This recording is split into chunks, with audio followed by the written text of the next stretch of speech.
As estrelas brilhavam acima da Terra no dia em que a humanidade aprendeu o verdadeiro significado do horror. O almirante Marcus Webb estava no convés de observação da UHNS Defiance observando o planeta azul girar tranquilamente abaixo. Ele havia servido na Marinha Humana Unida por 32 anos. Combatera piratas nas colônias externas, negociara tratados de paz com 3 espécies alienígenas e vira sua filha se formar na academia apenas 6 meses antes. Sua esposa Maria trabalhava como médica em São Paulo. Seu filho dava aulas para crianças nas colônias lunares. A vida era boa. A humanidade havia se espalhado por 47 sistemas estelares, construindo lares e futuros entre as estrelas. O alerta chegou às 6 horas da manhã, horário da nave. Um oficial subalterno chamado Tim relatou anomalias gravitacionais massivas na borda do sistema solar. Webb ordenou uma varredura completa. O que encontraram o deixou horrorizado. 347 naves, embarcações gigantescas, cada uma do tamanho de uma pequena cidade, surgiram em viagens mais rápidas que a luz, em formação perfeita, dispostas como uma rede que se fecha ao redor da Terra e suas colônias mais próximas. O design era diferente de tudo o que existia no banco de dados humano, angulares, predatórios, cobertos por algo que parecia uma armadura escura que absorvia a própria luz. Webb tentou contatá-los. Protocolos padrão de primeiro contato, 17 idiomas diferentes, demonstrações matemáticas, até música, nada. A frota alienígena ignorou todas as tentativas de comunicação e continuou sua aproximação. Os cálculos de trajetória indicavam que eles chegariam à Terra em 6 horas. A Defiance não era uma nave de guerra projetada para isso. Era um cruzador de patrulha destinado a perseguir contrabandistas e responder a pedidos de socorro. E sabia disso com terrível certeza enquanto observava aquelas naves gigantescas se aproximarem. Ele ordenou uma transmissão de emergência para o Comando de Defesa da Terra e começou a evacuar as estações civis em seu caminho. Foi então que os primeiros tiros vieram sem aviso, sem exigências, sem declaração de guerra. A nave alienígena simplesmente abriu fogo contra a Estação Orbital 7, uma instalação de pesquisa que abrigava 4.000 cientistas e suas famílias. A estação explodiu em uma bola de fogo branca que iluminou a tela de visualização de Webb. 4.000 pessoas se foram em 3 segundos. Os alienígenas, a humanidade descobriria mais tarde que se autodenominavam Christian Hegemony. Vieram com um único propósito, extermínio. O Comando de Defesa da Terra mobilizou todas as naves que possuía. 112 naves. Naves de vários tamanhos surgiram para enfrentar a ameaça. A batalha durou 40 minutos. A humanidade perdeu 98 naves. Os cristianos perderam 2. Suas armas cortavam os escudos humanos como se fossem de papel. Suas blindagens repeliam os mísseis humanos como gotas de chuva. Mas as naves não eram um verdadeiro ataque, eram apenas o começo. A comandante Saratin observava da ponte da UANS Beijing, enquanto a frota cristiana lançava suas verdadeiras armas. Cilindros gigantescos, cada um com 100 metros de comprimento, despencavam do interior de suas maiores naves. Caíam em direção à Terra como um julgamento de um Deus irado. Sara compreendeu instantaneamente o que eram. Armas de bombardeio cinético, simples, brutais e imparáveis. A primeira atingiu o Oceano Pacífico. O tsunami resultante devastou cidades costeiras em 4 continentes. A segunda atingiu Moscou, a terceira Pequim. Sara havia nascido onde seus pais ainda moravam. O quarto impacto atingiu Nova York, o quinto atingiu Tóquio. Seus pais ainda moravam lá. O quarto impacto atingiu Nova York, o quinto atingiu Tóquio, o sexto atingiu Mumbai. Eles continuaram caindo. 30, 40, 50 impactos, cada um liberando a energia de múltiplas armas nucleares. A voz de Sara falhou enquanto ela tentava dar ordens. Suas mãos tremiam nos controles. Abaixo, o planeta que dera luz à humanidade estava sendo assassinado diante de seus olhos. Os canais de comunicação se enchiam de gritos, pedidos de socorro, despedidas finais. Ela ouviu a voz de sua mãe no caos por um instante, chamando seu nome e então estática. As outras colônias não tiveram melhor sorte. A base Delta em Marte ficou às escuras depois que 3 naves cretianas cercaram o planeta. A nova colônia Pequim, a maior conquista da humanidade no sistema Xixur-Pentes, enviou uma última transmissão. Era um vídeo. Soldados cristianos, criaturas gigantescas com quase 3 metros de altura, 4 braços e rostos horripilantes, percorriam os corredores da colônia matando todos os humanos que encontravam. Homens, mulheres, crianças, não importava. O vídeo termina com um guerreiro cristiano encarando a câmera. Sua boca se abre num gesto que poderia ser um sorriso, revelando fileiras de dentes cristalinos. Então, a transmissão foi interrompida. Em 72 horas, 18 bilhões de humanos morreram. O Conselho Galáctico, cuja existência a humanidade só havia tomado conhecimento apenas 15 anos antes, realizou uma sessão de emergência. A humanidade enviou apelos desesperados por ajuda, enviou provas do genocídio, enviou as coordenadas de naves de refugiados fugindo para o espaço profundo. Certamente o Conselho interviria. Certamente as espécies civilizadas da galáxia impediriam isso. A embaixadora Helena Volkow apresentou o caso da humanidade ao Conselho. Ela mostrou-lhes o número de mortos, mostrou-lhes imagens de crianças morrendo nas ruínas de suas casas. Ela implorou, ela chorou, ela exigiu justiça. O Conselho deliberou por 6 horas, então eles votaram. O resultado foi unânime, não interferência.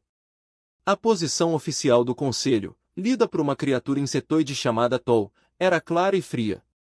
A hegemonia cristiana agiu dentro de seus direitos sob a lei natural. As espécies competem, os fortes sobrevivem, os fracos perecem. Este é o curso do universo.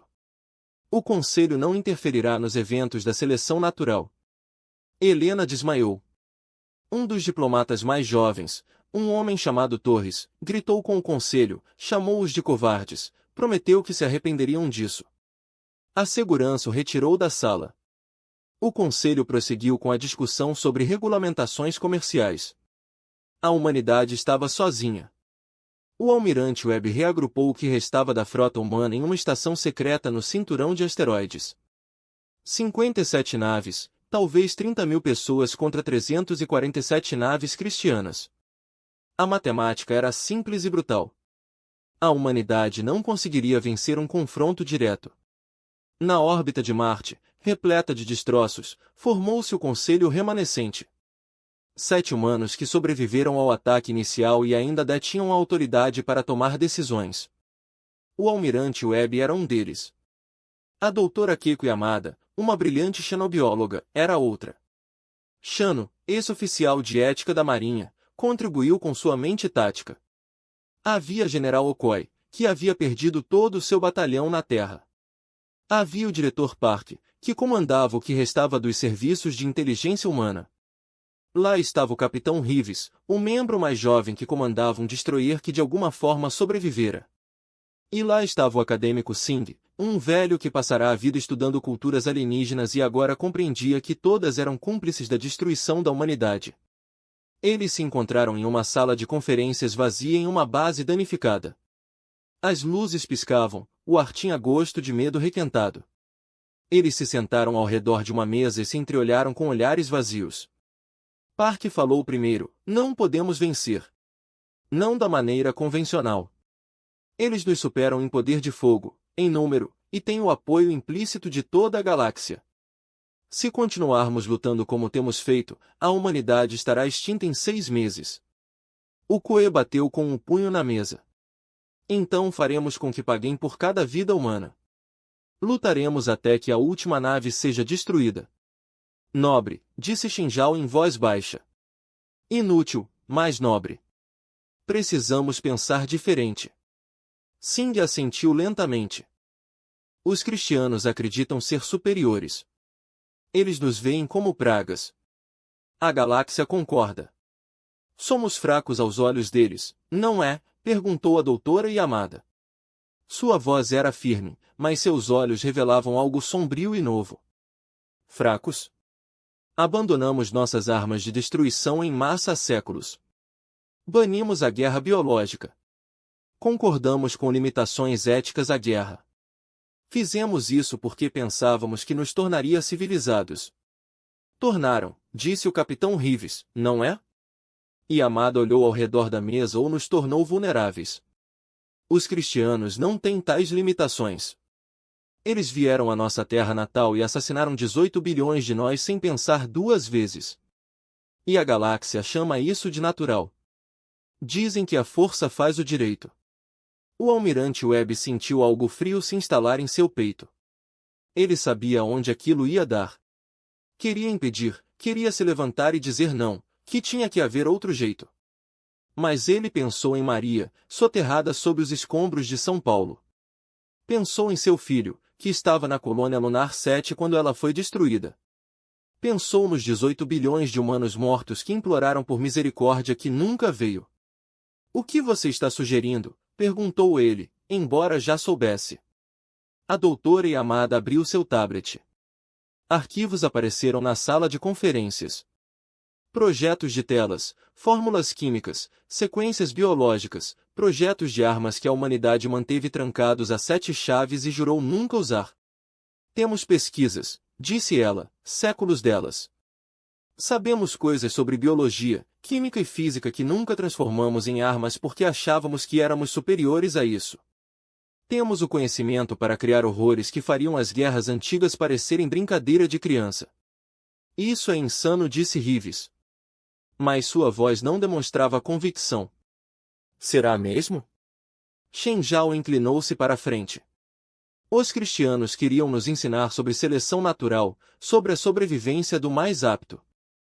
Eu digo que nos tornamos alunos tão bons que eles se arrependerão de ter começado a aula. Singh fechou os olhos. Se fizermos isso, cruzaremos uma linha.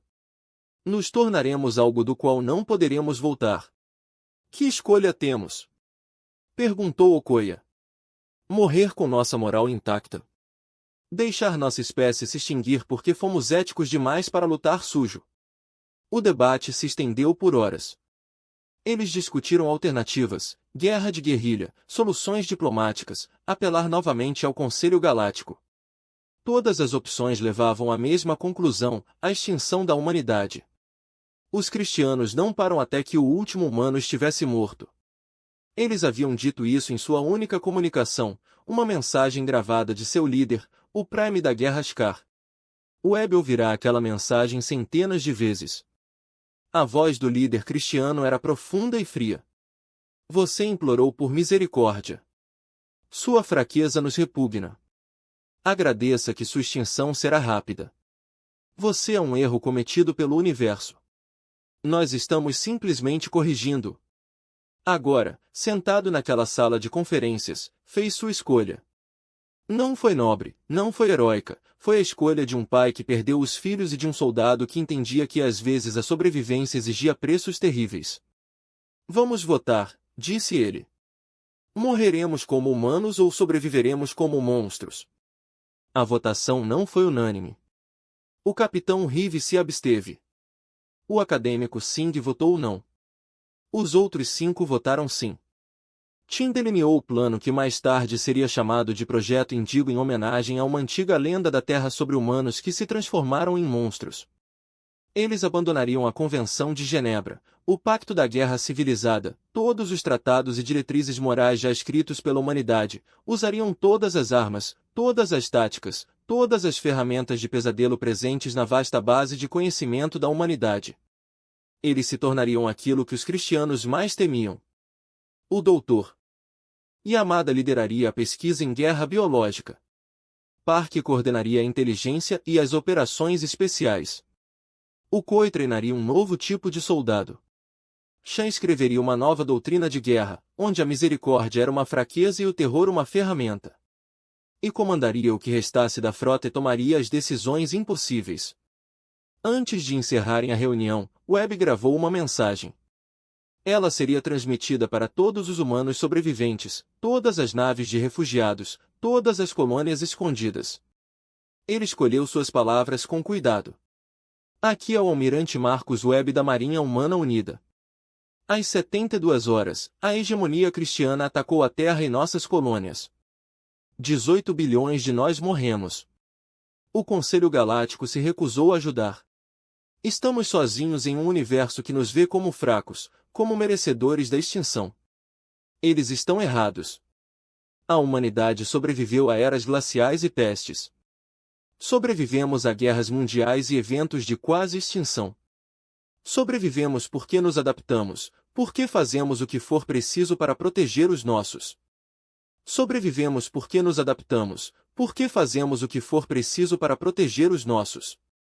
Os cristianos pensam que nos derrotaram, pensam que morreremos em silêncio. Cometeram um erro. Estamos iniciando o projeto Vendigo. Não vou mentir sobre o que isso significa. Estamos prestes a fazer coisas que os horrorizarão. Usaremos armas que juramos nunca usar. Ultrapassaremos limites que considerávamos sagrados. Nos tornaremos os monstros que se escondem nos recônditos obscuros da história da humanidade, mas sobreviveremos e os cristianos aprenderão o que acontece quando se encurrala um ser humano. Eles queriam nos ensinar sobre seleção natural. Mostraremos a eles que a humanidade é o predador supremo que deveriam ter temido desde o princípio. Para qualquer cristiano que esteja ouvindo isto, vocês queriam monstros. Vocês os terão. Estamos chegando e mostraremos a vocês o que é o verdadeiro terror. Webb encerrou a gravação. Ao redor da mesa, o conselho remanescente permaneceu em silêncio. Eles haviam acabado de se condenar e, possivelmente, salvar sua espécie.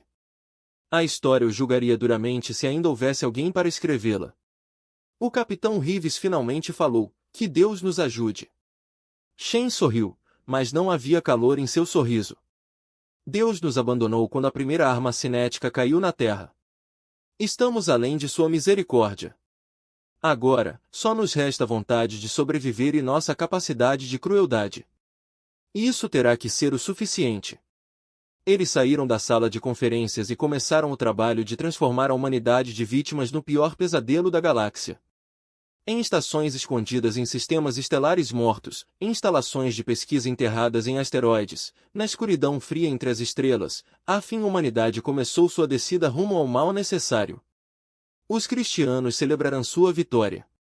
Eles haviam eliminado mais uma espécie primitiva e fortalecido a galáxia por meio da seleção natural. O Prime da Guerra Tuca recebeu elogios da liderança da hegemonia. Ele começou a planejar a colonização das ruínas da Terra. Ele não sabia que a humanidade estava afiando suas facas na escuridão. Ele não sabia que havia despertado algo antigo e terrível na alma humana. Ele não sabia que sua espécie acabará de cometer o pior erro de sua longa história. Ele aprenderia. Todos eles aprenderiam. 6 meses após a Terra ter sido destruída pelo fogo, a doutora Keiko Amado estava em um laboratório que oficialmente não existia. A instalação estava enterrada dentro de um asteroide em um sistema sem nome, apenas um número de catálogo que não significava nada para ninguém. As paredes eram de um branco estéril, os equipamentos zumbiam silenciosamente. Tudo parecia limpo e profissional. Era o tipo de lugar onde se fazia boa ciência. Keiko não estava fazendo boa ciência.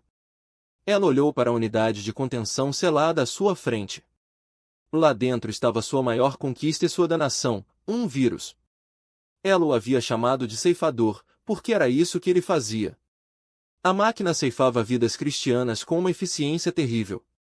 A fisiologia cristiana levou 3 meses para ser completamente compreendida. Sua biologia era complexa, construída sobre cadeias híbridas de silício e carbono, que não deveriam existir, mas existiam. Eles eram resistentes, imunes à maioria das doenças humanas e podiam sobreviver em ambientes que matariam um humano em minutos. Mas eles tinham pontos fracos, tudo tinha. Bastava procurar com atenção e estar disposto a explorar o que encontrasse sem piedade. O Reaper tinha como alvo o sistema neural cristiano. Começava no trato respiratório, espalhava-se para a corrente sanguínea e depois atingia o tecido neural. Os primeiros sintomas apareciam em 12 horas, confusão e tremores leves. No segundo dia, o cristiano infectado começaria a sofrer falhas sistêmicas em cascata. Seus antebraços perderiam a coordenação. Sua visão ficaria turva e distorcida, mostrando-lhe horrores inexistentes. No terceiro dia, Cada nervo do seu corpo dispararia incessantemente até que seu cérebro entrasse em colapso por sobrecarga. Não era uma morte limpa, não era misericordiosa. Os cristianos infectados sofriam por 3 dias antes de morrer. Keiko havia projetado tudo daquela forma de propósito. Ela queria que eles tivessem medo. Queria que outros cristianos vissem seus camaradas morrerem gritando sem nenhum terror. Ela fora médica. Fizeram um juramento de não causar mal. Agora passava os dias criando armas que fariam as pragas ancestrais parecerem inofensivas. Seu assistente, um jovem chamado David, aproximou-se com um tablet. Doutora, os resultados dos testes da cepa modificada estão prontos. Keiko pegou o tablet. Os dados mostravam que o Reapermark-Duns era 40% mais infeccioso que o original. Ele podia sobreviver no vácuo por até 18 horas, o que significava que poderia ser lançado da órbita. O período de incubação era mais curto, os sintomas mais graves, era mais eficaz em matar. Excelente trabalho, disse ela. Sua voz era firme, profissional. Por dentro, uma parte dela que se lembrava de ser humana gritava. Às vezes ela pensava em sua filha. An tinha 7 anos e morava com o ex-marido de Keiko na arqueologia de Tóquio. Quando as armas cinéticas cristianas caíram, a arqueologia desmoronou em segundos. 2 milhões de pessoas, incluindo An, foram soterradas vivas ou esmagadas instantaneamente. Keiko não estava lá. Ela estava em uma estação de pesquisa estudando micro-organismos alienígenas benignos, tentando ampliar a compreensão da humanidade sobre a vida no universo. Agora, ela usava esse conhecimento para criar a morte. Ela aprovou a cepa Markingu e passou para o próximo projeto. Ela possuía outras 17 armas biológicas em vários estágios de desenvolvimento. Algumas atacavam o sistema imunológico dos cristianos, outras causavam falência de órgãos. Uma criação particularmente perversa induzia um estado semelhante à raiva, fazendo com que os cristianos infectados se tornassem violentos e atacassem seus semelhantes antes de morrer. Em outra seção da instalação, seu colega, o Dr. Ames, trabalhava com agentes químicos, compostos que tornariam os mundos cristianos inabitáveis, gases que matariam lenta e dolorosamente, ácidos que poderiam ser adicionados ao abastecimento de água. Eles haviam abandonado as regras da guerra, porque os cristianos lhes mostraram que essas regras só se aplicavam se ambos os lados as seguissem. Keiko retornou aos seus aposentos naquela noite e sentou-se à sua escrivaninha. Ela mantinha um diário pessoal, algo que lhe haviam dito para não fazer por motivos de segurança. Ela não se importava. Se a humanidade sobrevivesse a isso, alguém precisava se lembrar do que havia feito e do preço que isso lhe custará. Ela escreveu: eu me tornei um monstro. Crio armas que fariam os piores humanos da história chorarem de inveja. Ali Químico, Unidade 731. Nenhum cientista maligno que já existiu chega aos pés do que estou fazendo agora. E o pior, sou bom nisso. Sei como ferir, como matar, como causar sofrimento em escala industrial. Que Deus me perdoe. Mas mesmo enquanto peço perdão, sei que faria tudo de novo. Porque em algum lugar por aí, uma criança cristiana pode crescer e ajudar a terminar o genocídio que eles começaram. E eu não vou deixar isso acontecer. Nós sobreviveremos, não importa o custo para nossas almas. Enquanto Keiko criava pragas, Chais construía um novo tipo de guerra nas instalações de treinamento espalhadas por estações secretas. Ele estava em uma sala de observação, assistindo a 50 voluntários passarem por modificações que os mudariam para sempre. O programa River era uma criação de Shen. Ele havia observado os cristianos e visto a verdade. Os humanos não conseguiam vencê-los em um combate individual. Os cristianos eram maiores, mais fortes, mais resistentes. Então, Shan decidiu transformar os humanos em algo pior. Os voluntários foram cuidadosamente selecionados. Precisavam passar por testes psicológicos que comprovassem sua capacidade de realizar o necessário. A maioria era composta por soldados que haviam testemunhado a morte de suas unidades. Alguns eram civis que haviam perdido tudo. Todos tinham algo em comum. Desejavam vingança mais do que a própria humanidade. As modificações foram extensas, músculos aprimorados, cultivados por meio de técnicas de clonagem acelerada. Armadura subdérmica feita de grafeno, implantes neurais que aumentavam o tempo de reação e removiam os limitadores biológicos que impediam os humanos de usar toda a sua força. Melhorias oculares que lhes permitiam enxergar na escuridão e rastrear alvos em movimento rápido, glândulas químicas que podiam inundar seu sistema com estimulantes de combate sob demanda, mas as mudanças físicas eram apenas o começo. O condicionamento psicológico era o que realmente criava os Reavers. Ao longo de 6 meses, voluntários passaram por um processo que sistematicamente eliminou a empatia, o medo e a hesitação. Foram expostos repetidamente a vídeos de atrocidades dos cristianos até que a raiva se tornasse sua emoção padrão. Foram treinados para enxergar os cristianos, não como seres sencientes, mas como alvos. Aprenderam a matar de forma eficiente, criativa e sem remorso. CH observou o candidato a River 047, anteriormente Cabo Anderson, passar por uma simulação de combate. O candidato se movia com velocidade e precisão sobre-humanas. Ao se deparar com o holograma de Christian, o candidato atacou com brutal eficiência. Golpe na garganta para esmagar a traqueia, rasteira para derrubar o alvo, pisão na cabeça para finalizá-lo.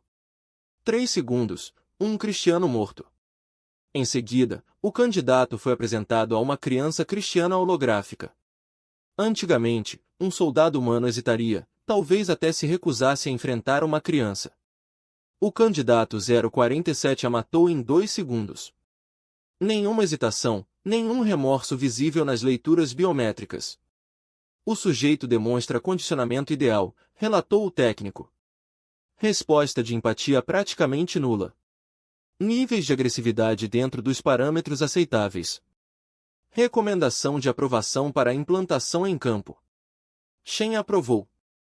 O candidato 047 tornou-se o River 047 e juntou-se à crescente força de humanos que não eram mais inteiramente humanos. CH tentou não pensar no que estavam criando, soldados com os quais não se podia dialogar, que não sentiam misericórdia, que existiam apenas para matar. Após a guerra, se a humanidade vencesse, o que faria com 50.000 assassinos psicologicamente condicionados? Esse era um problema para depois, se é que haveria um depois.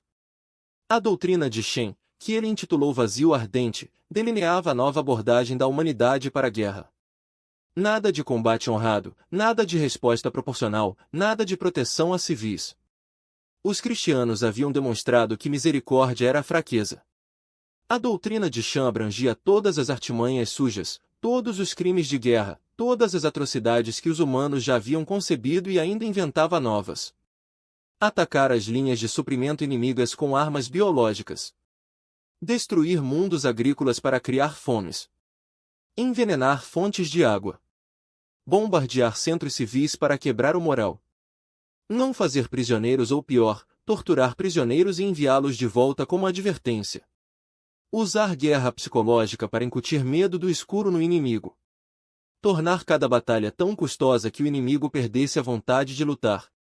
Era maligno. Shen sabia que era maligno. Ele havia passado 20 anos como oficial de ética, pregando sobre a importância da guerra moral. Agora ele escrevia manuais sobre como maximizar o sofrimento. O almirante Marcus Webb implementou a doutrina de Shen com determinação implacável. A frota humana remanescente, agora reforçada com navios construídos em estaleiros secretos, preparava-se para um novo tipo de guerra. Não se tratava das elegantes embarcações da antiga marinha. Eram navios predadores, projetados para furtividade e ataques mortais. Webb estava na ponte de comando da Revenge, uma nova classe de destroyer construído especificamente para o projeto Vendigo. A nave era pintada de preto e equipada com a melhor tecnologia furtiva que a humanidade poderia desenvolver. Suas armas eram simples, mísseis com ogivas biológicas, impactores cinéticos para ataques orbitais e canhões eletromagnéticos para combate entre naves. Ela não foi feita para lutar de forma justa. O objetivo era matar nas sombras e desaparecer. Almirante, temos a identificação positiva do alvo, relatou seu oficial tático. Comboio de suprimentos cristiano, 3 cargueiros com escolta leve estão se aproximando da base avançada Crital. Webb observou o visor. 12 naves no total, provavelmente transportando alimentos, armas e equipamentos para as forças cristianas que ocupam antigas colônias humanas. Comboio padrão. Antigamente, atacar naves de suprimentos teria sido controverso. Agora era apenas mais um alvo. Status do armamento. Mísseis Reaper Mark II carregados e prontos. Temos soluções de disparo para todos os 12 alvos. Fogo. A Revenge estremeceu levemente quando 12 mísseis foram lançados. Eles não eram explosivos. Cada ogiva continha sistemas de dispersão de aerossol carregados com o vírus de Keiko. Os mísseis penetrariam as naves-alvo, liberariam sua carga e infectariam todos os cristianos a bordo. Quando os sintomas aparecessem, as naves já teriam atracado na base avançada. O vírus se espalharia. Abby observava os mísseis percorrerem seu monitor. Não sentia nada.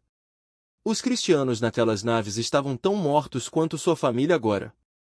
Ele havia parado de sentir culpa por volta do terceiro mês do projeto Vendigo. Agora só restava a missão. Todos os 12 mísseis atingiram o alvo. O comboio cristiano sequer teve tempo de ativar os escudos. Em poucos minutos, todos os cristianos a bordo das naves estavam infectados. Eles atracariam na base avançada, conforme o planejado. Em uma semana, milhares de cristianos estariam mortos. Em 2 semanas, a base estaria abandonada. Uma zona de praga que mataria qualquer um que entrasse. Alvo destruído, disse o oficial tático. Sem sobreviventes. Ótimo. Trace uma rota para interceptar o ponto Delta.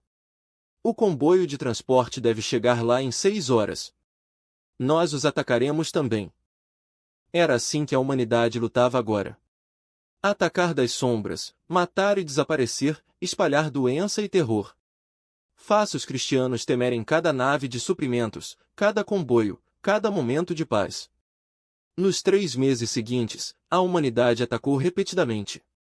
Eles atingiram as linhas de suprimento cristianas em 6 sistemas. Implantaram Reaper em 4 mundos colonizados ocupados. Semearam mundos agrícolas com nanomáquinas autorreplicantes que transformaram solo fértil em lodo tóxico ao longo de semanas. Eles enviaram equipes River para realizar ataques a estações cristianas, matando todos a bordo e deixando mensagens pintadas com sangue. A diretora Park comandava as operações de inteligência a partir de um centro de comando secreto. Ela coordenava redes de espionagem humana, analisava as comunicações cretianas e identificava alvos. Ela também comandava a divisão de guerra psicológica. A humanidade transmitia suas atrocidades. Cada implantação de vírus, cada ataque, cada ato de brutalidade era gravado e transmitido pelas redes de comunicação cristianas. Eles queriam que os cristianos vissem o que estava por vir. Eles queriam que eles fossem com medo. Uma transmissão em particular ficou infame. A equipe Riverset havia embarcado em uma nave diplomática cristiana que viajava entre sistemas. A nave transportava 4.000 cristianos, incluindo figuras políticas importantes e suas famílias. A equipe S matou metodicamente todos a bordo, levou 8 horas. Eles fizeram questão de gravar tudo. Então pintaram uma mensagem na tela principal da nave com sangue cristiano. Vocês nos ensinaram bem. Obrigado pela lição. Enviaram a nave de volta ao espaço cristiano no piloto automático carregada de cadáveres. A resposta cristiana à transmissão foi interceptada pelas equipes de inteligência de Park. Pânico, confusão, medo. Ótimo, que tenham medo. Nem todos concordavam com o que a humanidade estava se tornando. A Capitã Rives, que se abstivera na votação original, liderava uma pequena facção de humanos que acreditava que eles estavam indo longe demais. Ela enviou uma mensagem ao Almirante Webb. Estamos nos tornando piores do que eles, disse ela na gravação. Os cristianos vieram nos exterminar porque nos viam como pragas. Agora estamos dando a entender que eles estavam certos. Estamos usando armas que violam todos os códigos morais que a humanidade já criou. Estamos matando civis, estamos espalhando pragas, estamos torturando prisioneiros. Quando foi que decidimos que a sobrevivência justificava nos tornarmos maus? Webb ouviu a mensagem em seus aposentos privados. Serviu-se de uma bebida, algo que vinha fazendo com mais frequência ultimamente. Então ele gravou sua resposta. Capitão Reeves, eu entendo suas preocupações. Eu as compartilho. Todos os dias eu acordo e vejo um monstro no espelho, mas também vejo um ser humano. Isso é mais do que os cristianos estavam dispostos a nos deixar ser. Eles vieram para exterminar nossa espécie. Cada ser humano vivo hoje existe porque estávamos dispostos a lutar sujo. Você chama isso de maldade, eu chamo de sobrevivência. A história poderá nos julgar, mas ainda precisa haver um resquício de humanidade para que a história a julgue. Webb fora. Ele apagou Reeves da sua lista de contatos. Não havia espaço para dissidência. Não agora. Nos destroços do que antes era o espaço humano, as forças cristianas começaram a perceber que tinham um problema. O comandante supremo Tar recebeu relatos de interrupções no fornecimento, surtos de pragas e ataques misteriosos. Seus subordinados pediram reforços para garantir as linhas de suprimento. Ele autorizou o envio, deslocando naves de outras operações, mas os ataques continuaram. Para onde quer que os cristianos fossem, humanos atacavam das sombras. Eles eram como uma doença impossível de conter, sempre encontrando novas maneiras de ferir o inimigo. O moral das tropas cristianas começou a cair. Soldados que se alistaram para uma campanha de extermínio fácil se viram enfrentando um inimigo que se recusava a morrer e lutava com uma crueldade assustadora. Tar enviou uma mensagem ao alando cristiano, solicitando recursos adicionais e autorização para usar medidas mais extremas. Ele recebeu uma resposta do Conselho da Hegemonia. Eles haviam interceptado transmissões humanas, mostrando as atrocidades que a humanidade estava cometendo. A mensagem era simples: conter e eliminar os remanescentes humanos por todos os meios necessários. A infestação precisava ser expurgada. Tulkar começou a entender o que suas forças realmente enfrentavam. Não uma espécie derrotada implorando por misericórdia. Não se tratava de alienígenas primitivos que aceitariam a extinção. Ele estava enfrentando humanos que haviam abraçado todos os impulsos sombrios que sua espécie jamais suprimira. Ele estava enfrentando um inimigo disposto a se tornar monstro para sobreviver. Pela primeira vez desde o início da guerra, o Supremo da Guerra Tulkar sentiu algo que não esperava. Medo, não por si próprio, mas pelo que sua decisão de exterminar a humanidade poderia ter despertado. Os humanos não eram mais presas, haviam se tornado predadores e caçavam como pessoas na escuridão. Um ano após o início da guerra, a humanidade emergiu das sombras com uma frota reconstruída para a vingança. Os estaleiros de construção, escondidos em sistemas desativados, trabalhavam sem descanso. Engenheiros humanos, muitos deles voluntários civis, que haviam perdido tudo, construíam naves em um ritmo que deveria ser impossível. Trabalhavam em turnos de 18 horas, utilizavam materiais recuperados de estações humanas destruídas. Eles incorporaram tecnologia cristiana extraída de naves capturadas. O resultado foi uma frota diferente de tudo que a humanidade já havia utilizado. Não se tratava de naves de exploração ou mercantes pacíficos. Cada nave era uma arma projetada para matar cristianos com a máxima eficiência possível. Os cascos eram negros, absorvendo os sinais dos sensores. As armas eram brutais. Canhões de trilho, canhões de plasma e o mais aterrador de tudo, sistemas de lançamento para o crescente arsenal de armas biológicas da humanidade. O almirante Webb estava na sala de guerra da nova capitânia da humanidade, a Recone. Ao seu redor, telas holográficas mostravam a disposição das forças humanas e cristianas. O equilíbrio havia mudado. A humanidade agora possuía 200 naves. Não o suficiente para enfrentar os cristianos em combate direto, mas o bastante para causar-lhes sérios danos. Alvos? Perguntou Webb. A general Okoye abriu um mapa estelar. Pontos vermelhos marcavam os sistemas controlados pelos cristianos. A inteligência identificou 3 alvos prioritários. Primeiro, o centro de suprimentos em Krivol. 40% dos suprimentos cristianos neste setor passam por esse sistema. Em segundo lugar, o estaleiro em Trenix, estão construindo reforços lá. Em terceiro lugar, a própria Kritia Prime. Todos na sala ficaram em silêncio ao ouvirem o último alvo. Critia Prime, o planeta natal dos cristianos, população de 2,4 bilhões. O coração da hegemonia, disse o diretor Park. Temos Hypermark quartos suficientes para implantar em Critia Prime. O sistema de entrega está pronto. Poderíamos lançar em uma semana. O número de mortos? Perguntou o Webb, embora já soubesse a resposta. Total. O vírus se espalharia pelo planeta em um mês. Taxa de mortalidade de 98%. Os 2% restantes ficariam tão debilitados que não conseguiriam manter sua civilização. Seria o fim da espécie cristiana. O acadêmico Singh, que havia votado contra o projeto Vendigo, mas permanecia no conselho, levantou-se. Suas mãos tremiam. Estaríamos fazendo exatamente o que eles tentaram fazer conosco. Estaríamos cometendo genocídio. Sim, disse Shinjao simplesmente, e eles mereceriam. Será? A voz de Singh se elevou. Todos os civis daquele planeta, todas as crianças. Eles não atacaram a Terra. Foram os líderes deles, foram os militares deles. Se matarmos todos eles, nos tornaremos exatamente o que a galáxia pensa que somos. Monstros que merecem morrer. Webb ouviu a discussão que se seguiu. Durou 2 horas. Okoi defendeu a guerra total, apontando que cada cristiano vivo era uma ameaça potencial no futuro. Chan concordou, citando sua doutrina de não deixar inimigos vivos para se reagruparem. Park foi mais cauteloso, observando que o genocídio poderia fazer com que o resto da galáxia se voltasse ativamente contra a humanidade. A capitã Reeves, que havia sido readmitida ao comando, apesar de suas objeções anteriores, foi a mais vocal em sua oposição.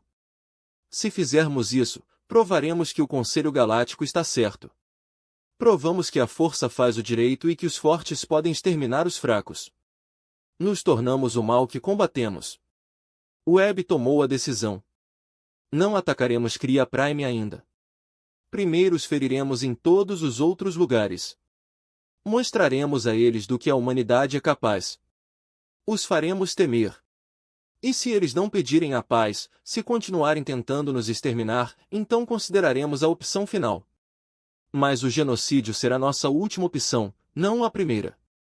Não foi misericórdia, foi estratégia. Ebb queria que os cristianos soubessem que a humanidade poderia acabar com eles, mas optou por não fazê-lo. Por enquanto, o medo era uma arma melhor do que a morte às vezes. A campanha começou com um ataque a Crival. 50 naves humanas atingiram o sistema simultaneamente, vindas de 3 direções. A frota de defesa cristiana, esperando ataques de humanos espreitando nas sombras, não estava preparada para um ataque direto. A batalha durou 4 horas. A humanidade perdeu 8 naves. Os cristianos perderam 22, incluindo seu principal depósito de suprimentos. Antes de partir, Webb ordenou o bombardeio orbital das instalações planetárias do depósito. As armas cinéticas caíram como as que destruíram a Terra. A instalação foi aniquilada, assim como a área circundante, incluindo um assentamento civil critano de 40 mil habitantes. Webb observou tudo acontecer da ponte da Recone. Ele não sentiu nada. 40 mil cristianos mortos. Um pequeno pagamento pela dívida de 18 bilhões de humanos.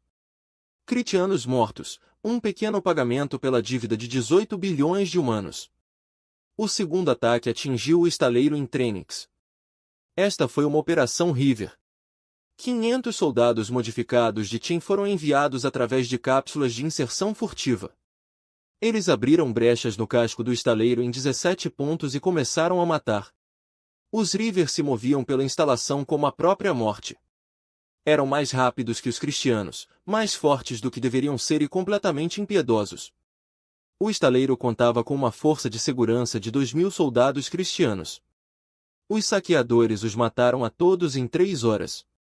Depois avançaram para as áreas civis onde viviam os trabalhadores cristianos e suas famílias. As ordens eram claras: eliminação total. Nenhum sobrevivente para reconstruir as instalações. O líder da equipe, saqueadora Corvus, anteriormente, Sargento James Corvus do Corpo de Fuzileiros Navais, conduziu seu esquadrão pelos módulos habitacionais. Encontraram famílias cristianas escondidas em seus aposentos, adultos protegendo seus filhotes. Não importava. Os saqueadores os mataram a todos, rápido, eficiente e implacável. Corvus não sentiu nada enquanto executava sua missão. O condicionamento psicológico havia removido sua capacidade de ver os cristianos como pessoas, alvos, objetivos, ameaças à humanidade que precisavam ser eliminadas. Seu esquadrão avançava pelos módulos habitacionais, como exterminadores limpando uma infestação. Quando terminaram, 6.000 cristianos estavam mortos. O estaleiro estava repleto de explosivos. Enquanto os Rivers extraíam através de suas cápsulas de inserção, a instalação detonou em uma reação em cadeia que iluminou o céu noturno da Lua que orbitava. As imagens foram gravadas e transmitidas. A humanidade queria que os cristianos vissem. A terceira grande operação foi mais sutil, mas potencialmente mais devastadora. O Dr. Yamada havia desenvolvido uma nova arma chamada Sinfonia. Não era um vírus, era um agente neural administrado por meio de nanomáquinas. Uma vez em um sistema cristiano, as nanomáquinas migravam para o cérebro e começavam a superestimular os receptores de dor.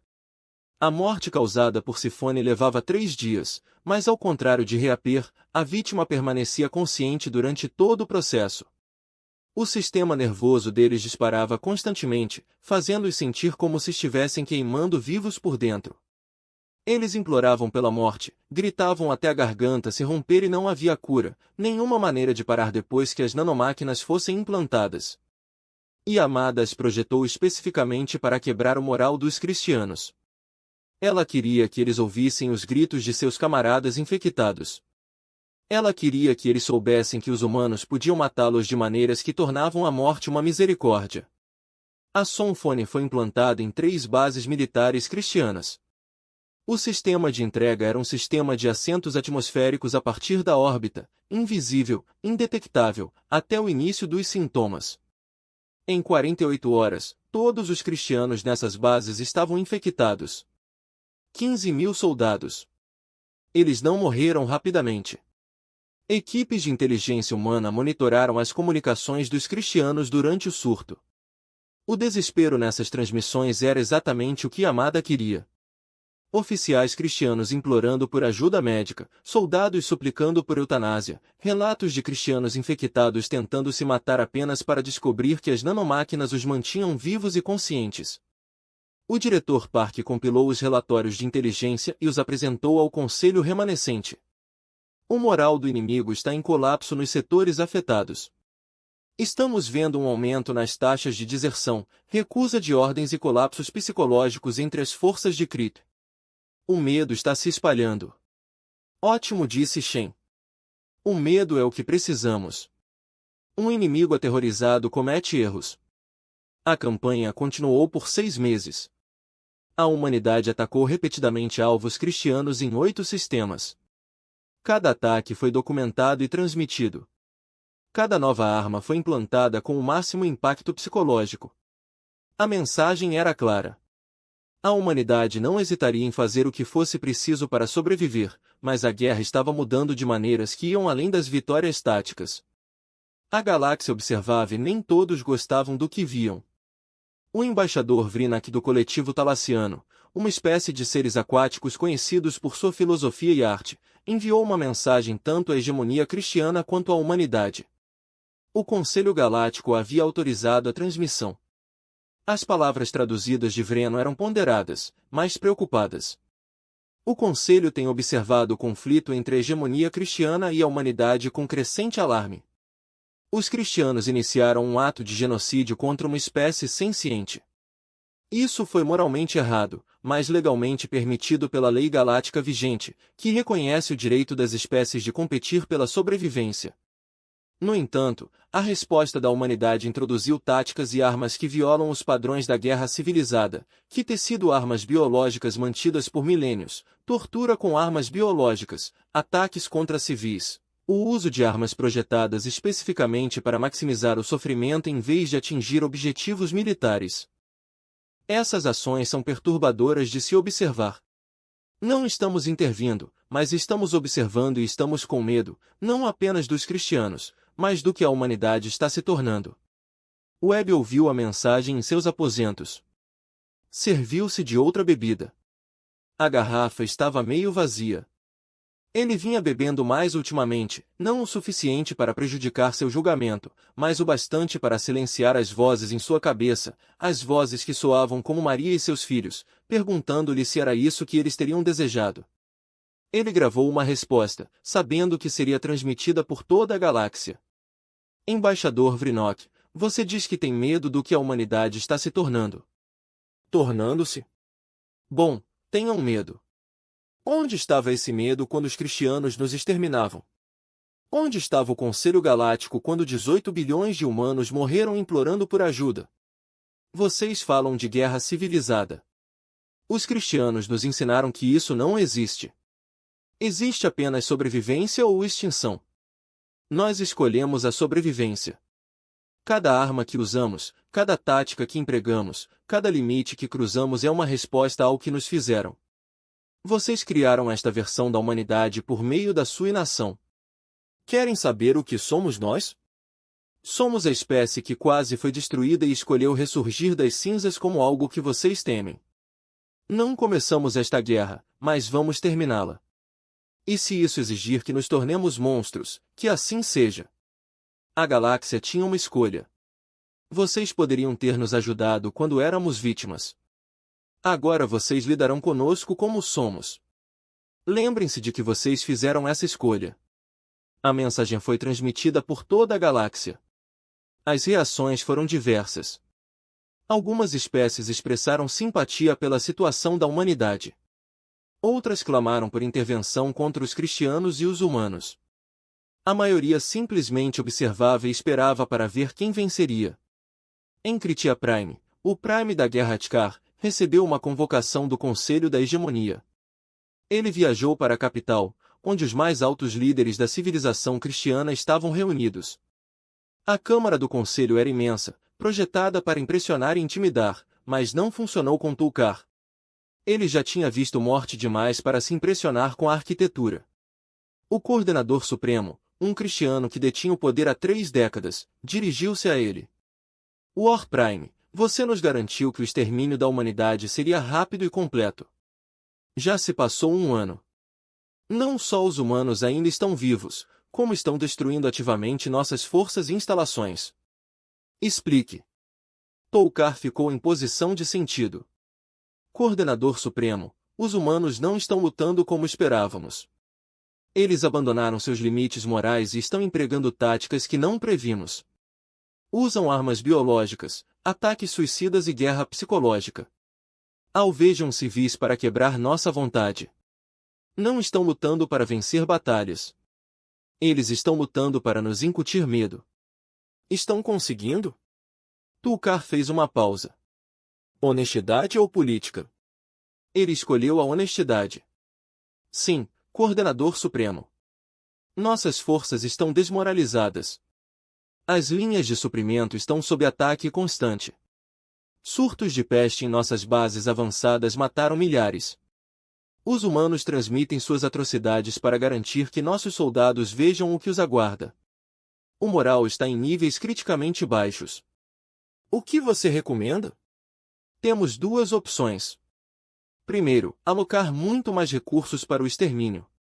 Trazer reforços dos mundos centrais, aceitar um número maior de baixas e perseguir os humanos até os lugares mais obscuros onde se escondem.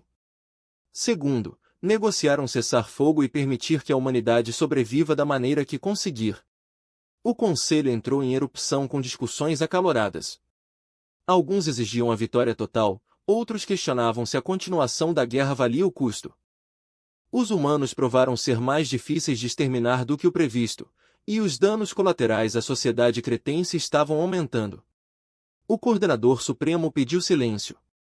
Primeiro-Ministro Tulkar, qual a sua avaliação das capacidades humanas? Eles não podem nos derrotar em uma guerra convencional.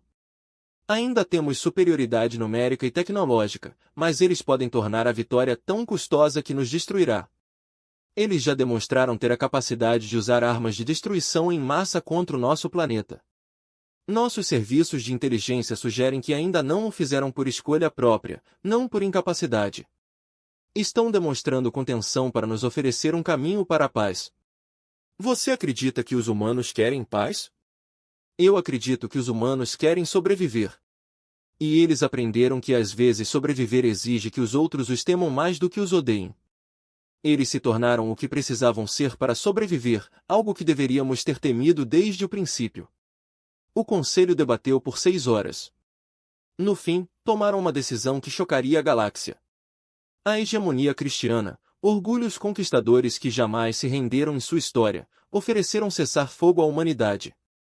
A mensagem chegou ao almirante Webb 3 dias depois. Era formal e fria, desprovida da arrogância das comunicações cristianas anteriores. Propuseram uma reunião em terreno neutro para discutir os termos. Webb convocou uma sessão de emergência do conselho remanescente. Leram a mensagem juntos em silêncio.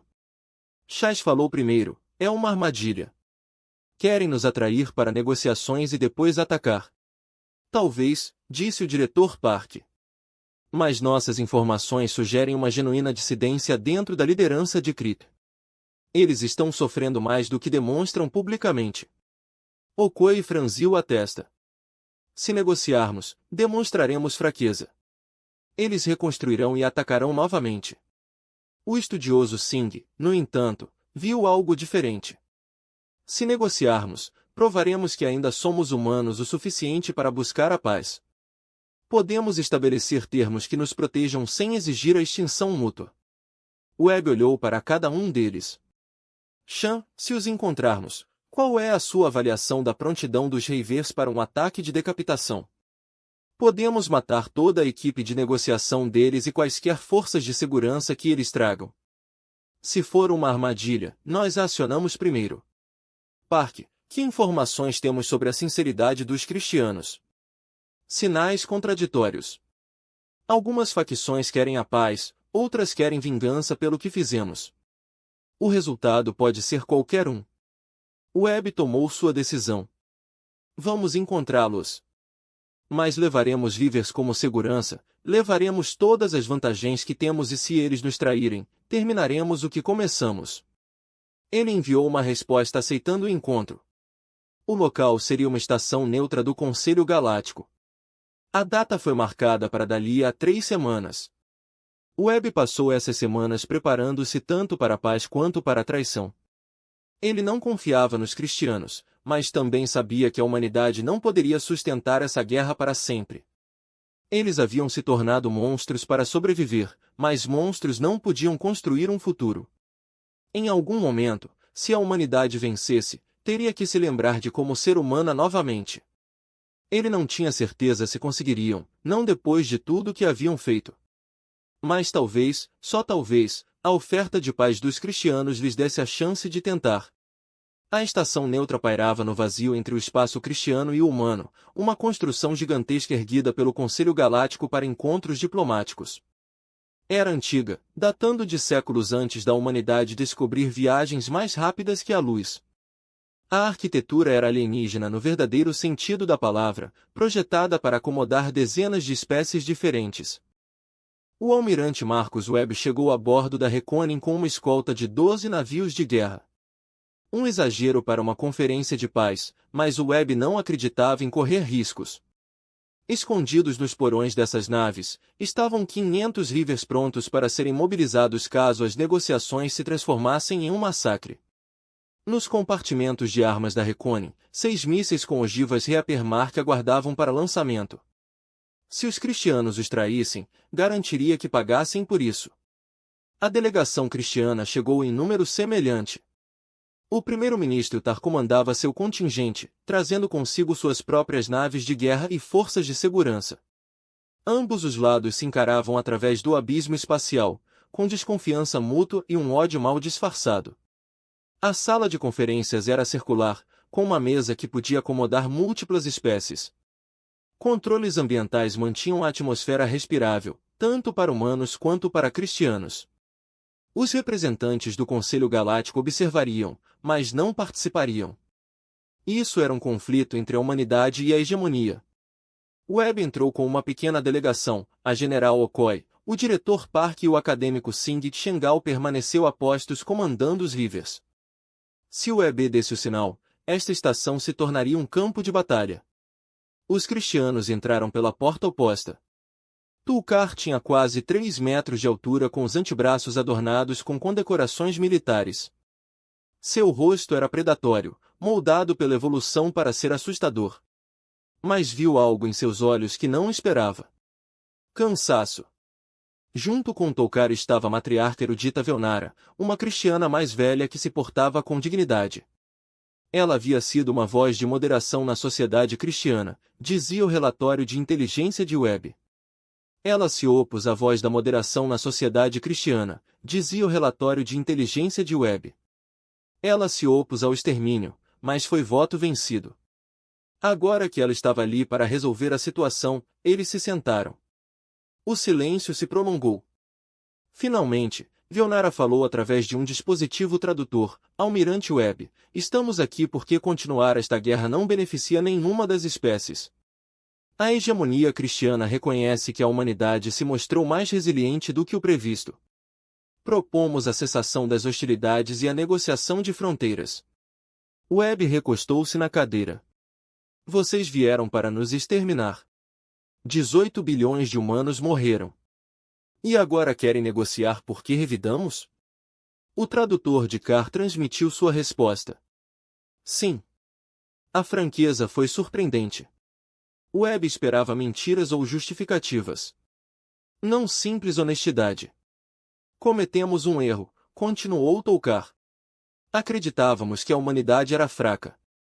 Acreditávamos que sua ética os tornava presas fáceis. Estávamos enganados. Vocês provaram estar dispostos a fazer o que fosse necessário para sobreviver. Tornaram-se algo que não podíamos prever. Agora temos uma escolha: continuar lutando até que ambas as espécies estejam irremediavelmente danificadas ou encontrar uma maneira de coexistir. Ou inclinou-se para a frente. Por que deveríamos confiar em vocês? Vocês poderiam reconstruir e atacar novamente em 5 anos. Vocês não deveriam confiar em nós, disse Velnara, sim como nós não podemos confiar em vocês, mas podemos criar acordos respaldados pela força, zonas desmilitarizadas, protocolos de inspeção mútua, punições severas para agressões. De qualquer um dos lados. O diretor Park estava preparado para isso. Ela exibiu projeções holográficas, mostrando propostas humanitárias, reparações, território, compartilhamento de tecnologia e tribunais para crimes de guerra. As exigências eram extensas, as negociações duraram 3 dias. Ambos os lados discutiram, ameaçaram e gradualmente chegaram a um consenso. O debate durou 3 dias. Ambos os lados discutiram, ameaçaram e gradualmente chegaram a um consenso. Os cristianos pagariam reparações limitadas, mas significativas. Reconheceriam a soberania humana sobre os territórios recuperados. Submeter-se-iam a inspeções para garantir que nenhuma arma genocida estivesse sendo preparada. A humanidade concordaria com inspeções semelhantes. Desmantelariam seus estoques de armas biológicas, com exceção de um pequeno arsenal mantido em reserva sob supervisão internacional. Eles limitariam o tamanho de sua frota, não buscariam ataques de vingança contra civis de crítica. No 4º dia, quando se aproximavam de um acordo final, Velnara pediu para falar em particular com Webb. Ele concordou. Embora mantivesse sua equipe de segurança por perto, eles se encontraram em uma sala menor com apenas um tradutor presente. Velnara olhou para Webb com olhos que haviam presenciado morte demais. Almirante, posso falar a verdade, por favor? O que o senhor fez conosco foi terrível. As armas biológicas, os ataques contra civis, a tortura. Temos documentação de atrocidades que violam todos os padrões de guerra. Sim, disse Webb.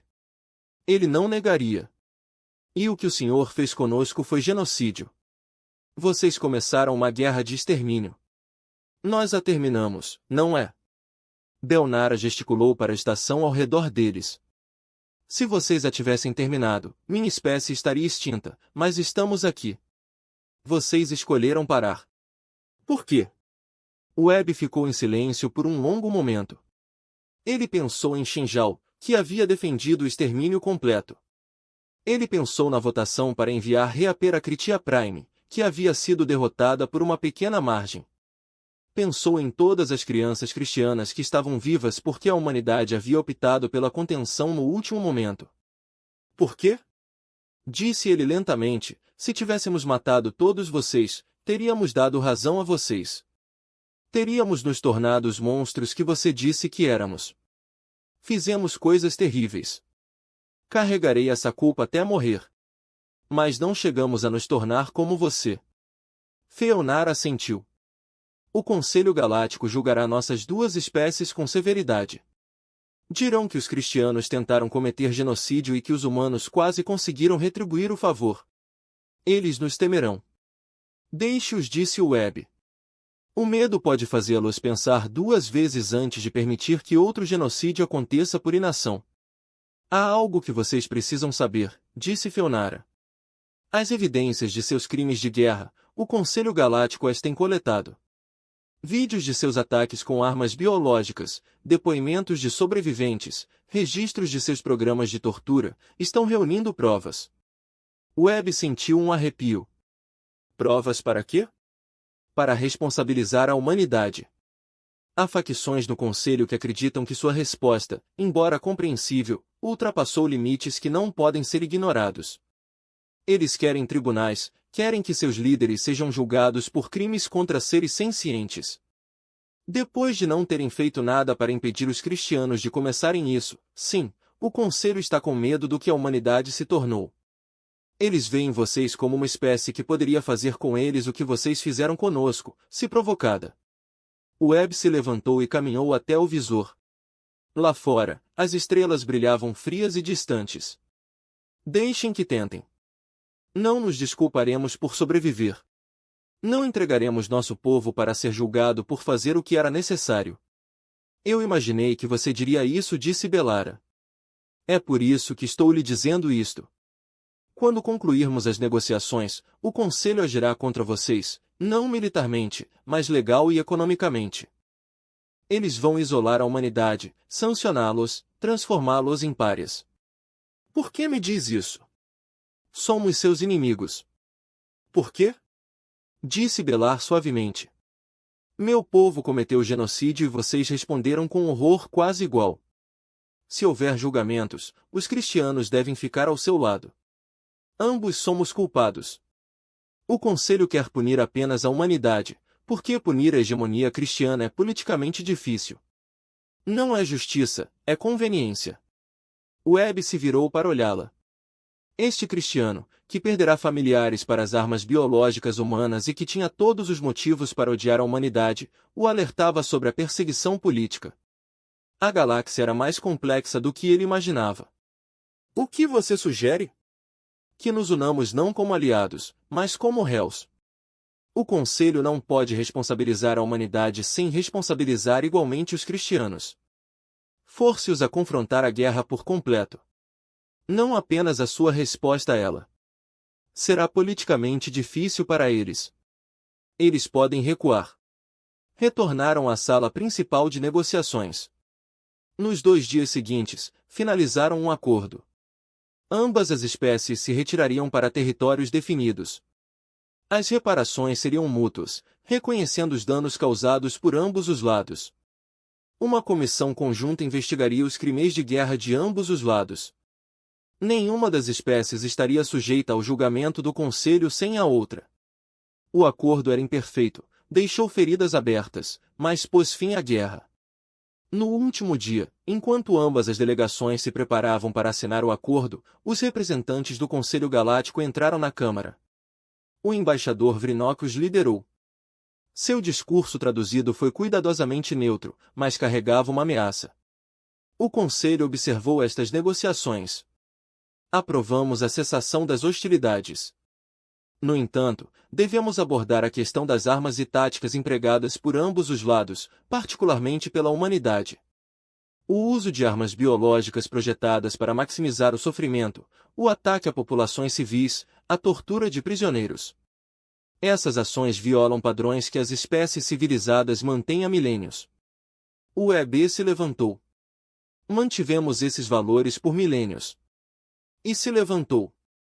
Embaixador, onde estavam esses padrões quando os cristianos lançaram armas cinéticas sobre nossas cidades? Quando massacraram bilhões de civis? As ações dos critanos foram erradas, disse Vrinot. Mas sua resposta foi desproporcional. Vocês criaram armas de crueldade inimaginável. Vocês divulgaram suas atrocidades como guerra psicológica. Tornaram-se algo que a galáxia deve temer. Ótimo, disse o Webb. Que a galáxia nos tema. Vocês tinham o poder de impedir um genocídio e não fizeram nada. Se esconderam atrás da não interferência, enquanto 18 bilhões de humanos morriam. Aprendemos que as leis da galáxia só protegem quem é forte o suficiente para se proteger e nós nos tornamos fortes. Se isso te incomoda, lembre-se de que você criou esta versão da humanidade por meio da sua covardia. A Câmara irrompeu em discussões acaloradas. Representantes do Conselho protestaram. Delegados cristianos apontaram seus próprios crimes. Delegados humanos defenderam suas ações. A discussão se prolongou por horas, sem alcançar nada. Além de demonstrar que a galáxia não tinha autoridade moral para julgar nenhuma das duas espécies.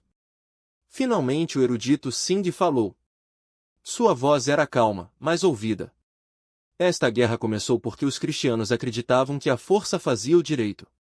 Acreditavam que os fortes podiam exterminar os fracos sem consequências. O Conselho permitiu isso. A humanidade provou que estavam errados, tornando-se forte o suficiente para ameaçar a destruição mútua. Mas se a lição desta guerra for simplesmente que o poder é tudo o que importa, então não aprendemos nada. A verdadeira questão é o que vem a seguir. Criaremos uma galáxia onde isso jamais se repita? Ou simplesmente esperaremos pela próxima guerra entre espécies que se sintam ameaçadas? Suas palavras pairaram no ar. Ninguém tinha uma resposta. A cerimônia de assinatura foi breve e formal. Webb e Tolkara poram suas marcas no tratado, sem apertos de mão, sem palavras de amizade, apenas o reconhecimento de que continuar a guerra destruiria ambas as espécies. Enquanto Webb se preparava para deixar a estação, o diretor Park o chamou de lado. Almirante, temos um problema. Shanzal se recusou a cumprir a ordem de encerrar o programa River. Ele e suas forças abandonaram a frota. Webb sentiu um frio na barriga. Para onde foram? Desconhecido, ele enviou uma mensagem. Disse, você escolheu a misericórdia. Eu escolho a vigilância. A galáxia jamais ameaçará a humanidade novamente enquanto eu existir. Webb percebeu o que havia acontecido. Os Rivers, 50.000 humanos condicionados à violência e desprovidos de empatia, haviam se rebelado. Tornaram-se uma força que não respondia a ninguém. Shang os levará para o espaço profundo para se tornarem os defensores sombrios da humanidade, quer a humanidade os quisesse ou não. Podemos encontrá-los? Não, se eles não quiserem ser encontrados. Os Rivers foram treinados para operações furtivas. Eles poderiam se esconder por décadas. O EB sentou-se pesadamente. Eles haviam vencido a guerra, haviam negociado a paz, mas haviam criado algo que não podia ser controlado. Os Rivers continuariam sua missão, defendendo a humanidade através do terror e da violência, independentemente de tratados ou preocupações morais. O retorno ao espaço humano levou uma semana. Quando chegou à estação terrestre reconstruída, encontrou multidões à sua espera. A humanidade havia sobrevivido contra todas as probabilidades através de escolhas terríveis. Emma Reeves, uma jovem oficial que se opusera a muitas das decisões de Webb, aproximou-se dele. Almirante, há pessoas que querem que o senhor seja julgado por crimes de guerra. Há também pessoas que querem construir estátuas em sua homenagem. Qual você merece? Webb olhou para ela. Ambas e nenhuma. Fiz o que achei necessário para salvar nossa espécie. A história julgará se eu estava certo. Passarei o resto da minha vida me julgando. Em seus aposentos naquela noite, Webb gravou uma mensagem final não para ser transmitida, mas para a história, para quem quer que viesse depois e tentasse entender no que a humanidade havia se transformado. Fomos levados à beira da extinção. Respondemos nos tornando aquilo que mais temíamos, monstros.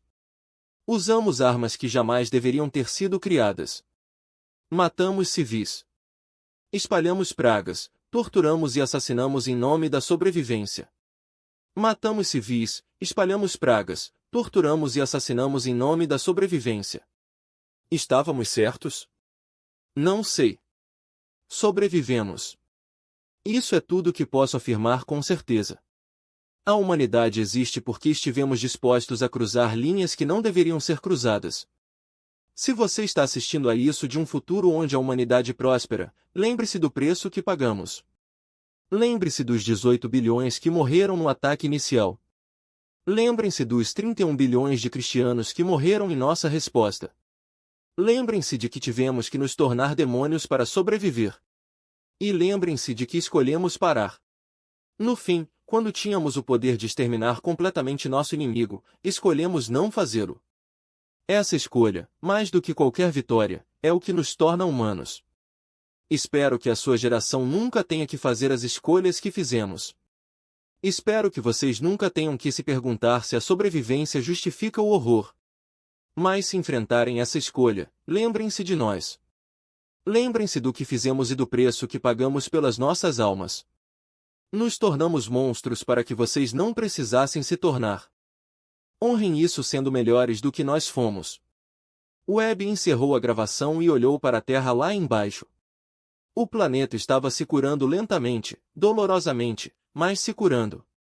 A vida continuaria, mas as cicatrizes jamais desapareceriam completamente. E em algum lugar, na escuridão entre as estrelas, Shenji e seus saqueadores esperavam, observando, garantindo que nenhuma espécie jamais ameaçasse a humanidade novamente.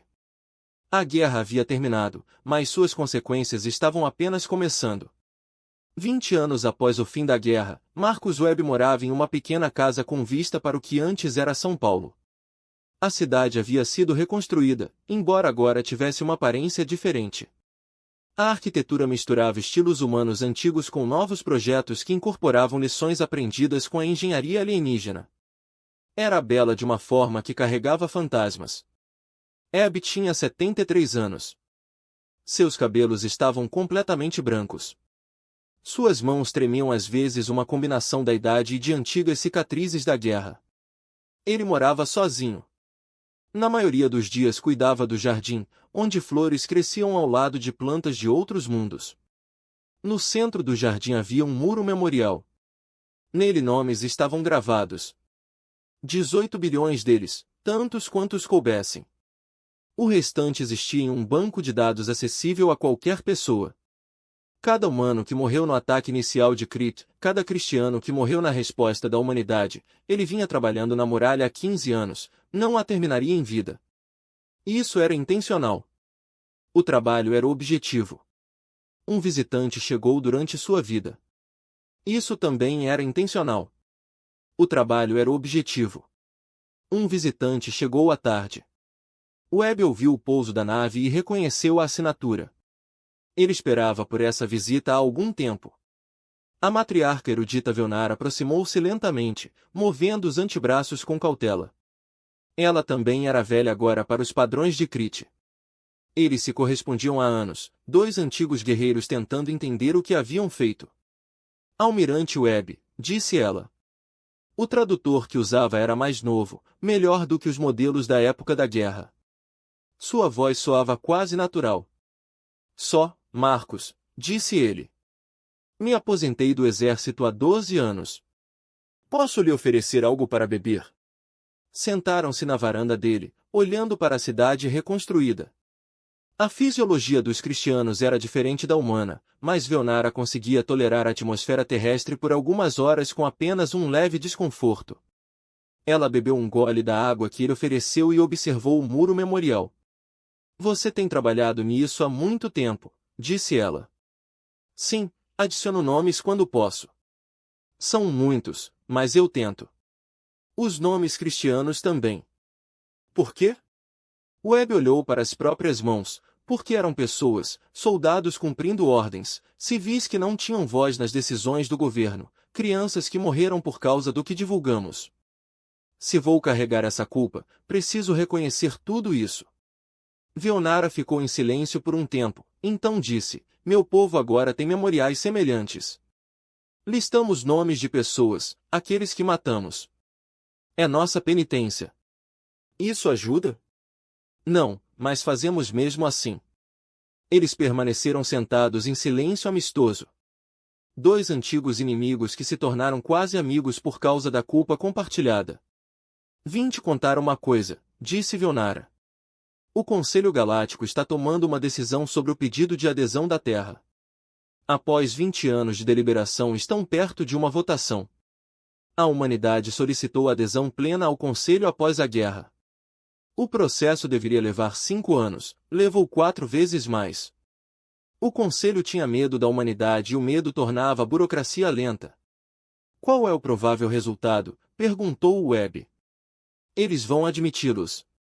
Haverá inspeções condicionais, limitações em certas pesquisas de armas, participação obrigatória em acordos de defesa mútua. Vocês serão membros, mas serão vigiados de perto. Isso é mais do que eu esperava. A galáxia tem medo de vocês, disse Veonara. Mas também temem o que acontecerá se os rejeitarem. Vocês provaram que a humanidade pode ser levada ao extremo. Eles não querem testar esses extremos novamente. O EB sorriu sem humor. Então estamos no conselho porque eles nos temem, não porque merecemos. Não é assim que a maioria dos poderes funciona? Os cristianos dominaram pela força. A humanidade sobreviveu por estar disposta a se tornar algo terrível. O Conselho Galáctico respeita ambos agora, embora desejasse não ter que fazê-lo. Uma criança pequena passou correndo pelo jardim de Webb rindo. Uma criança humana perseguindo algo. A simples alegria daquilo fez a garganta de Webb se fechar. Aquela criança cresceria em um mundo onde a guerra seria história, não experiência vivida. Isso era algo. Como está a Dei amada? Perguntou Vinara. Webb suspirou. Ela trabalha em uma instalação médica em Titã agora, tratando doenças e tentando reverter alguns dos danos da guerra. Ela não fala muito. A culpa pesa sobre ela. Ela não deveria carregá-la sozinha. Todos nós que participamos temos responsabilidade. Ela criou armas que mataram bilhões. Ela as projetou para causar o máximo de sofrimento. Esse é um fardo muito pesado. Feara assentiu. Nós também temos cristianos assim. Cientistas que projetaram as armas cinéticas, soldados que mataram crianças humanas. Eles não podem escapar do que fizeram. Alguns tiraram a própria vida, outros tentam se redimir. Não há uma boa resposta. Eles discutiram o destino de outros sobreviventes da guerra. O general Okoi tornou-se ministro da Defesa da Terra, garantindo que a humanidade jamais voltaria a ser pega desprevenida para a guerra. O diretor Park comandava o corpo diplomático, negociando tratados e mantendo as redes de inteligência humana em pleno funcionamento. O erudito Singh havia falecido 3 anos atrás, pacificamente enquanto dormia, ainda acreditando que a humanidade poderia ter encontrado outro caminho. E Shinzal? Perguntou Veonara. O saqueador?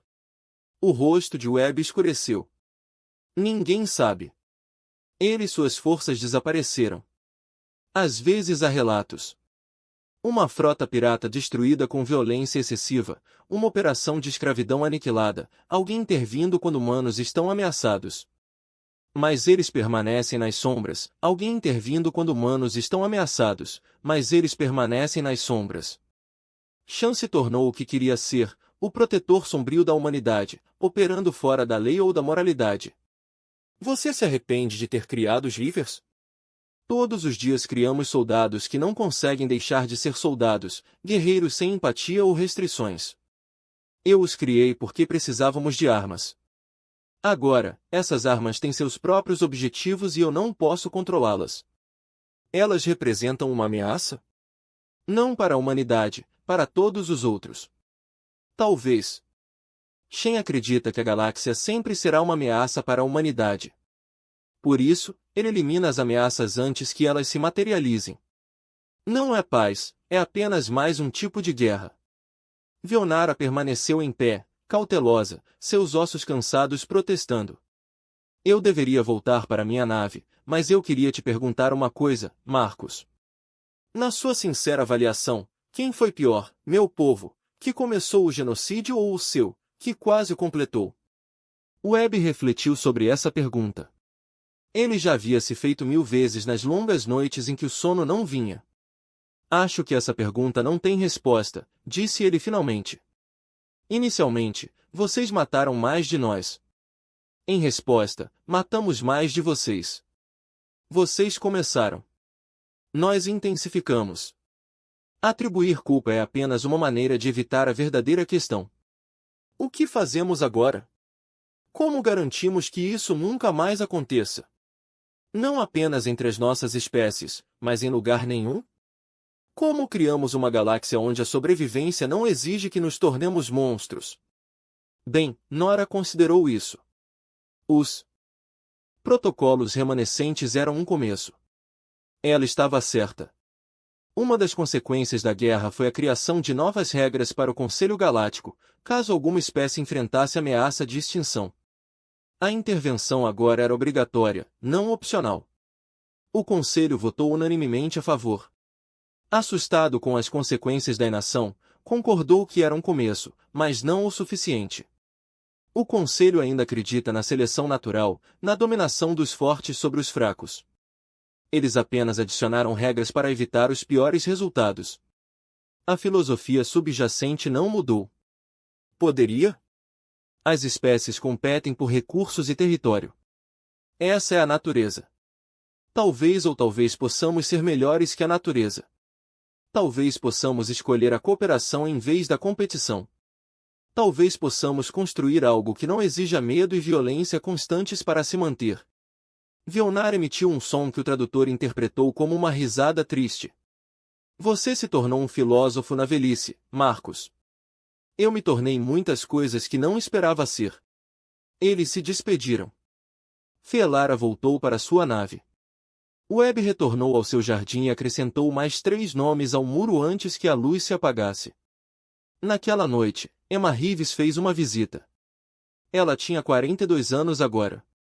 Era uma embaixadora de sucesso que havia ajudado a negociar a adesão ao Conselho de Humanidades.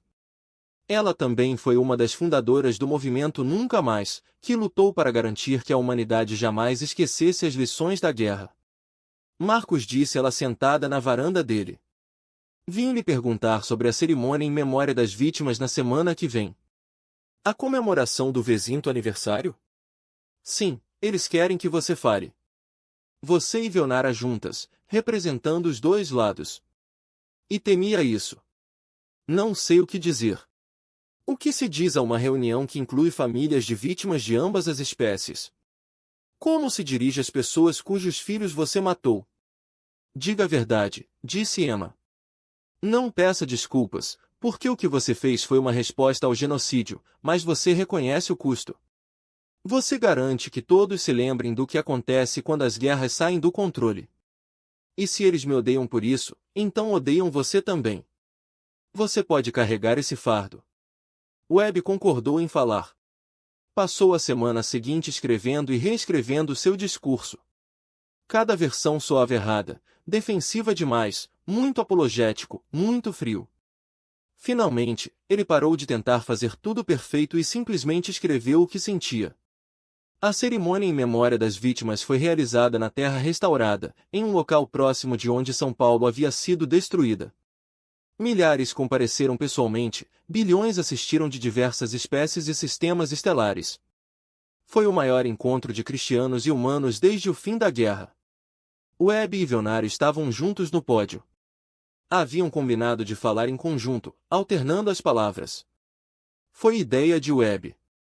Demonstrar união entre antigos inimigos era mais poderoso do que quaisquer palavras individuais. Webb falou primeiro 20 anos atrás, a hegemonia cristiana tentou exterminar a humanidade. 18 bilhões de nós morremos nos primeiros ataques. Foi genocídio, pura e simplesmente. O Conselho Galáctico não fez nada. Estávamos sozinhos, enfrentando a extinção. Vionara continuou. O que a hegemonia fez foi imperdoável. Viemos aos seus mundos como conquistadores e assassinos. Acreditávamos que nossa força nos dava o direito de eliminá-los. Estávamos errados, moral, ética e praticamente errados. Webb falou novamente. A humanidade respondeu ao genocídio com um horror quase igual.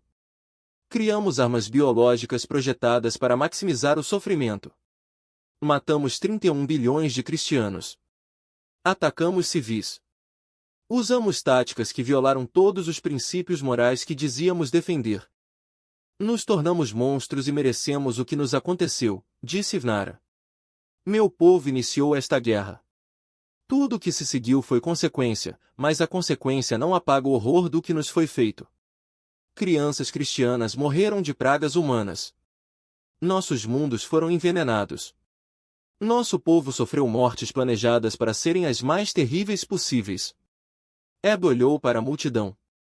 Ele viu rostos humanos tomados pela dor, lembrando-se de entes queridos perdidos. Viu rostos cristianos igualmente assombrados. Ambas as espécies carregam cicatrizes que jamais se curarão completamente. Podemos discutir qual foi pior, mas isso não vem ao caso. O ponto é que quase nos destruímos mutuamente. Estivemos a um passo da extinção mútua por uma decisão, um único voto. A questão não é qual foi pior, disse Vionara. A questão é o que aprendemos. Aprendemos que a força bruta justifica qualquer horror, que a sobrevivência justifica qualquer horror, ou aprendemos algo mais? Webb fez uma pausa, reunindo seus pensamentos. Passei 20 anos tentando responder a essa pergunta. Comandei forças que empregaram armas de crueldade inimaginável. Dei ordens que resultaram na morte de bilhões. Fiz essas coisas porque acreditava que a sobrevivência da humanidade as exigia. Ainda acredito nisso, mas a crença não apaga a culpa. Eu fazia parte do governo que autorizou o extermínio da humanidade, disse Vionara. Eu me opus a isso, mas não o impedi. Carrego o peso de 18 bilhões de mortes humanas, porque meu povo não as impediu. A culpa não desaparece com oposição ou arrependimento, simplesmente existe.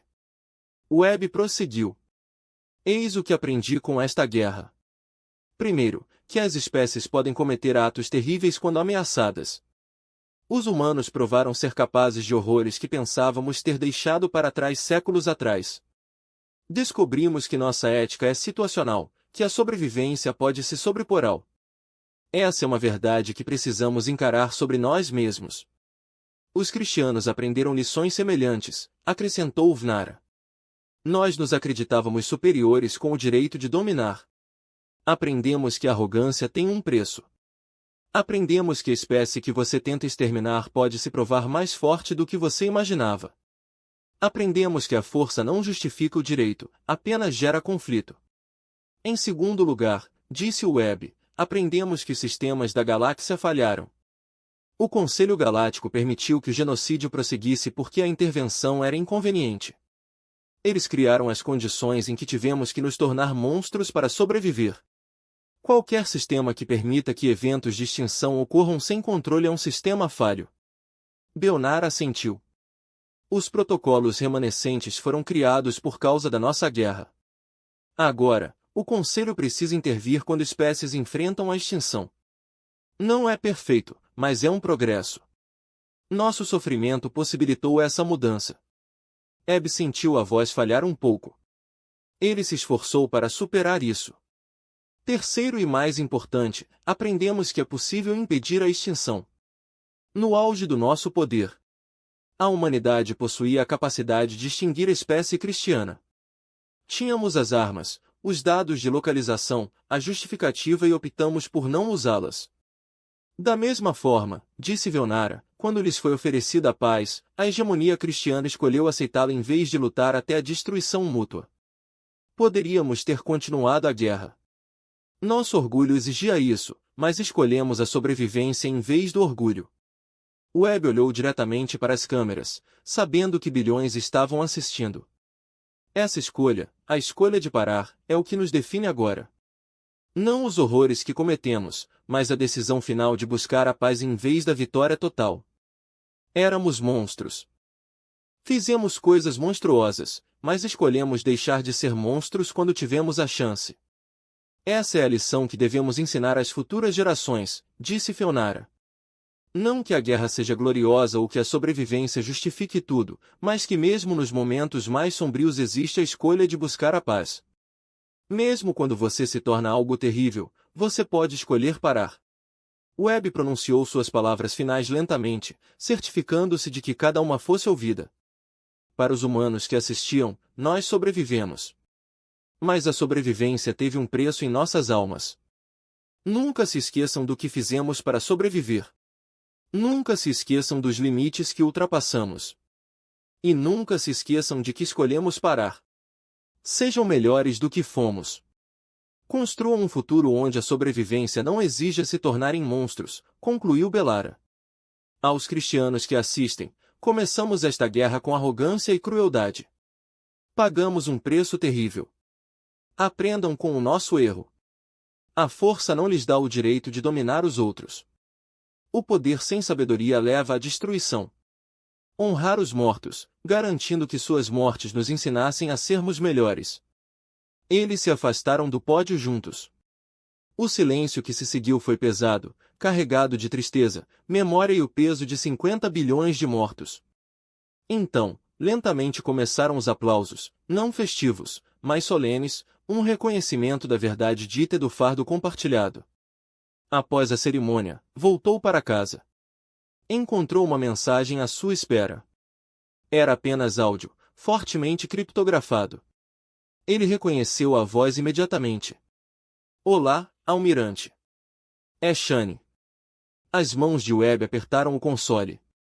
Ele não tinha notícias de Shaw há 15 anos. A voz de Shaw: eu assisti ao seu discurso muito comovente, muito filosófico. Você falou sobre escolher deixar de ser monstros, mas você está enganado em algo. Nunca paramos. Eu nunca parei. Aqui na escuridão, os saqueadores continuam nossa missão. Protegemos a humanidade de ameaças antes que elas se materializem. Garantimos que nenhuma espécie jamais pense que os humanos são presas fáceis. No mês passado, descobrimos uma espécie planejando ataques a navios mercantes humanos. Eliminamos sua frota e sua liderança. Há 3 semanas, descobrimos um sindicato criminoso que traficava crianças humanas. Nós os destruímos completamente. Ontem interceptamos comunicações de uma potência menor, discutindo a possibilidade de testar a determinação da humanidade. Nós os visitamos. Eles não testarão nada agora. Webb sentiu um enjoo. Chan e seus saqueadores ainda estavam lá fora. Ainda matando, ainda sendo os monstros que a humanidade criou. Você escolheu parar, disse Shen. Eu escolho continuar porque a galáxia está cheia de predadores e eles precisam saber que a humanidade tem dentes. Você pode ter sua paz e sua filosofia. Eu vou protegê-lo enquanto você dorme. Alguém tem que fazer o trabalho sujo. Alguém tem que ser o monstro. A mensagem terminou. Ebb ficou sentado em silêncio, olhando para o nada. Ele tentará criar um futuro melhor, tentará mostrar que a humanidade podia escolher a paz, mas uma parte da humanidade sempre estaria lá fora, nas trevas, cometendo atrocidades em nome da proteção. Talvez essa fosse a verdade. Talvez a humanidade precisasse de ambos, dos filósofos construindo a paz e dos monstros vigiando nas trevas. Não era uma verdade confortável, mas verdades incômodas ainda eram verdadeiras. A doutora Keiko Yamada estava na enfermaria da estação de pesquisa em Titã, tratando um paciente cristiano. O paciente era jovem e sofria de uma doença genética. Keiko trabalhava com cuidado, usando a mesma mente brilhante que outrora criara pragas para agora curar doenças. A ironia não lhe passou despercebida. Doutor Yamada, disse a paciente por meio de um intérprete. Eu sei quem o senhor é, o que fez durante a guerra. As mãos de Keiko não pararam de trabalhar. Sim, porque o senhor nos trata depois do que fizemos ao seu povo. Keiko terminou o procedimento antes de responder. Porque passei anos criando morte, agora tento criar vida. Não equilibra a balança, nada consegue. Mas eu tento mesmo assim. Você se arrepende do que você fez? Keiko olhou para o jovem Christian a cada momento de cada dia. O que você fez? Keiko olhou para o jovem Christian a cada momento de cada dia, mas o arrependimento não desfaz o que fiz. Então eu trabalho, eu me curo, tento tornar o universo um pouco menos terrível do que eu criei. É tudo o que posso fazer. O paciente ficou em silêncio por um momento. Meu avô morreu da sua praga, o vírus ceifador. Levou 3 dias. Toda a família o viu sofrer. Eu sei, disse Keiko suavemente. Eu o projetei assim para causar o máximo de medo e sofrimento. Sinto muito, mas você faria isso de novo se a humanidade estivesse ameaçada de extinção novamente, não é?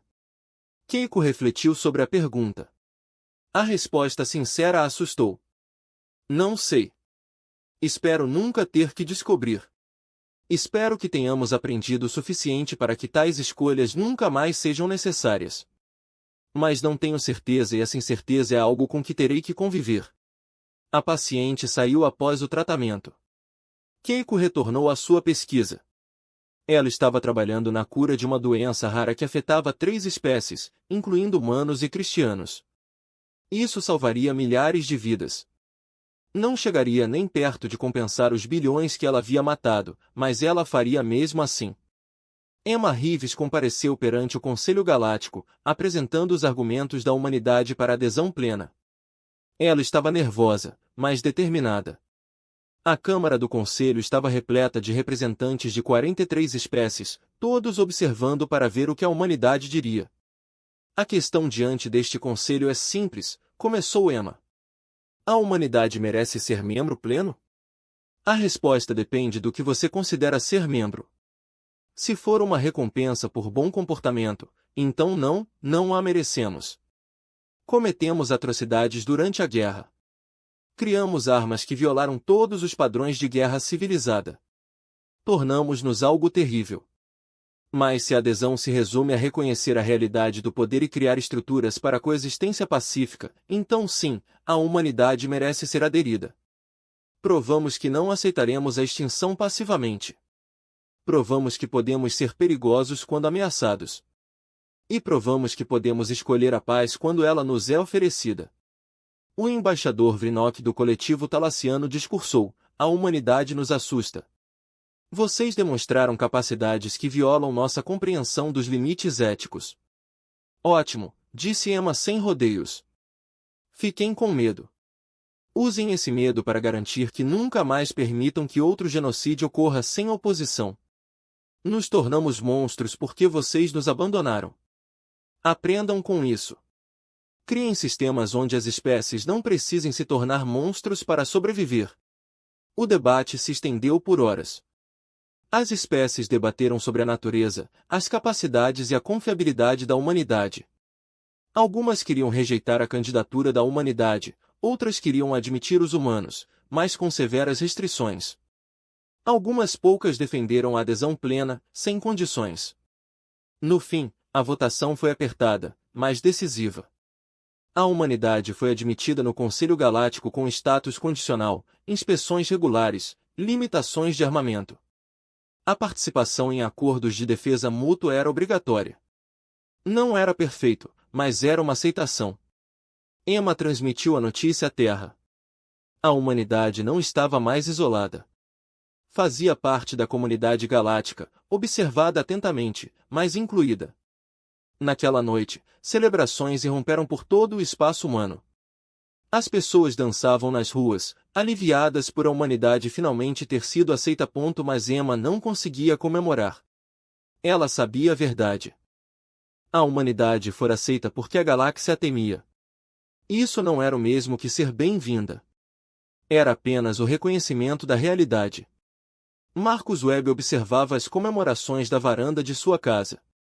Ele não se juntou a elas. Veonara lhe enviou uma mensagem. Parabéns! Sua espécie agora faz oficialmente parte da comunidade galáctica. O que vocês farão com essa oportunidade?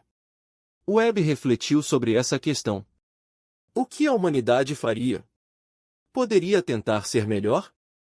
Poderia trabalhar por uma galáxia onde a sobrevivência não exigisse horror? Ou poderia se acomodar em sua temível reputação, usando ameaças e intimidação para se proteger? Ele esperava pela primeira opção.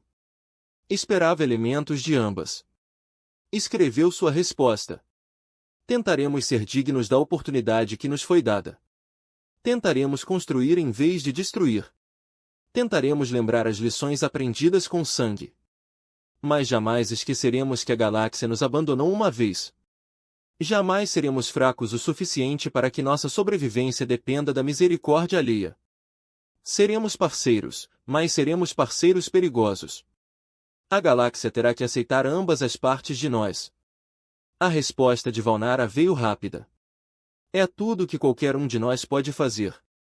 Ser melhor sem deixar de ser forte o suficiente para sobreviver. Não é um equilíbrio perfeito, mas é honesto. E olhou para seu memorial. Na luz crepuscular, os nomes pareciam brilhar. 18 bilhões de humanos, 31 bilhões de cristianos, 50 bilhões de razões para jamais repetir os erros do passado, mas também 50 bilhões de lembretes do que as espécies eram capazes de fazer quando levadas ao extremo. A humanidade provou ser capaz de uma crueldade inimaginável.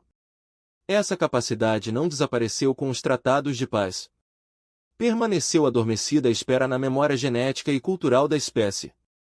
Webb esperava que as gerações futuras jamais precisassem acessar essa capacidade de violência, mas sabia que não podia contar com isso.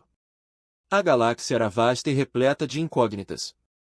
A humanidade enfrentaria novas ameaças, novos desafios, novas escolhas entre sobrevivência e moralidade.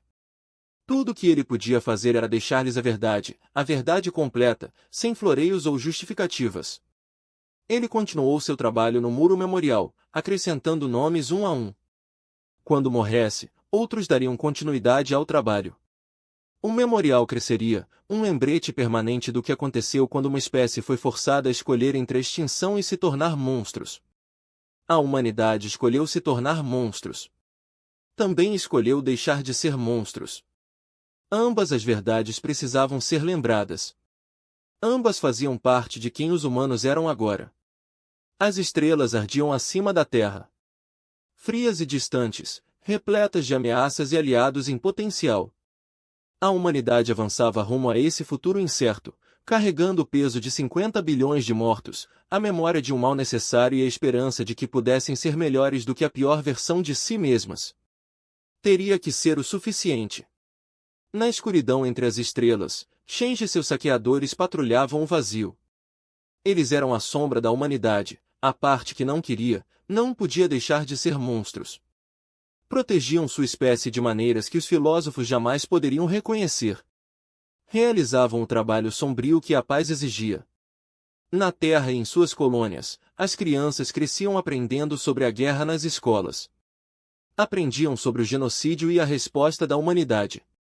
Eles aprenderam sobre as escolhas terríveis que seus ancestrais fizeram e aprenderam que esses ancestrais haviam escolhido a paz quando poderiam ter escolhido o extermínio. O que essas crianças se tornariam, o que a humanidade se tornaria, ainda estava por se ver. A capacidade para o bem e para o mal existia dentro da espécie. O futuro mostraria qual capacidade prevaleceria. Ao pôr do sol, Marcus Webb acrescentou mais 3 nomes ao seu memorial.